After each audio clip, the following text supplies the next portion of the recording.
everyone's just staring at this green and yellow blob of rain, which I'm sure you're doing, right?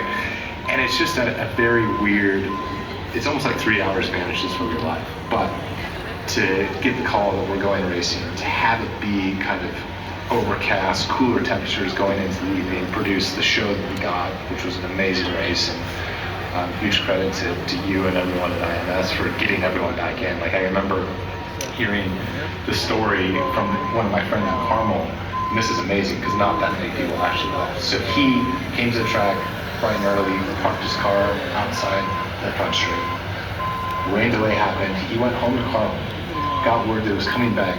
He got the same exact thing. So the commitment that the fans had as well to stick it out was pretty amazing. So do you get a chance when the race starts and you're rolling off those first few laps? I get a chance, unfortunately, if I drive one of those event cars that's at the front, and it always strikes me, because you know it's a bunch of people, but you've been there for 2 weeks, you've been on track, you're between 4,000 or 5,000 people on a limited practice day to 75,000 folks there on car day.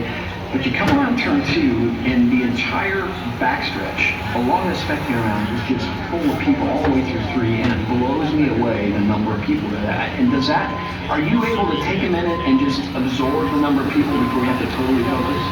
I think you certainly see all the color, and you see the energy of like the snake bits going off, and there's that sense of it, but really the time where you realize that people are there and the magnitude of people being there is walking through gasoline on your way to the green room before dry rations.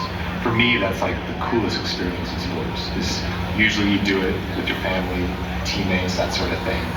And coming out from underneath the gasoline alley overhang and you're looking up at the grandstands and it's full, it's just, it gives me goosebumps to be right now. So at that point, by the time we're doing the formation laps, yeah, it's cool to see it full, but the emotion of all the people being there is kind of hard to gauge. Yeah, absolutely. So 10 races coming up. Is there a favorite moment of pre-race for you other than that walkout that really impacts you and makes you realize how important that race is? Man, I can't pick one. It's all of it. It's the salute to our veterans and active service members. It's the flyover. It's the national anthem. It's all of it. And it's so cool. It's so special. And it's the hour that I look forward to the most. What's the flyover like strapping? It's still loud. It's still really loud. Like you can't quite see, like you can kind of get a glimpse of them, but like the sound of it still takes you.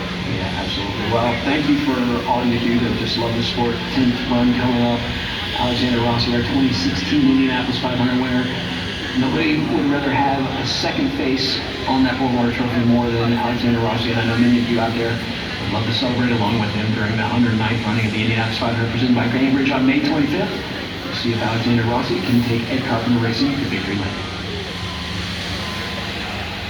Thanks to Alex and Doug. For Doug and drivers, there's a look at that beautiful number 20 Chevy-powered machine sitting along pit road with Alex strapped aboard, waiting for the resumption of our test session. You see, they had to put down a lot of material to absorb the liquid from the Kumasano's car over in turn number 2, and a lot of cleanup work being done there. So we are still in a hole while they get that all cleaned up before we turn the cars loose again. Now there's going to be a break here of a couple hours between noon and 2 o'clock, and during that time, something's going to be going on over at the Indianapolis Motor Speedway Museum. See those cars out front under car covers? I sure do, and so do some of the fans standing around there, and under those covers, spoiler alert, is a collection of cards that are going to be added to the museum's collection of Indy 500 winners. These are 5 cars from the Chip Ganassi Racing stables that have all won the greatest spectacle in racing. We have a wide range going all the way back to 2000 with Juan Montoya. We have Dixon's 08 car, one of the most dominant races that we've seen in the recent era. We've got both the 2010 and 2012 Dario Franchitti cars, and the most recent 2022 Marcus Ericsson charge.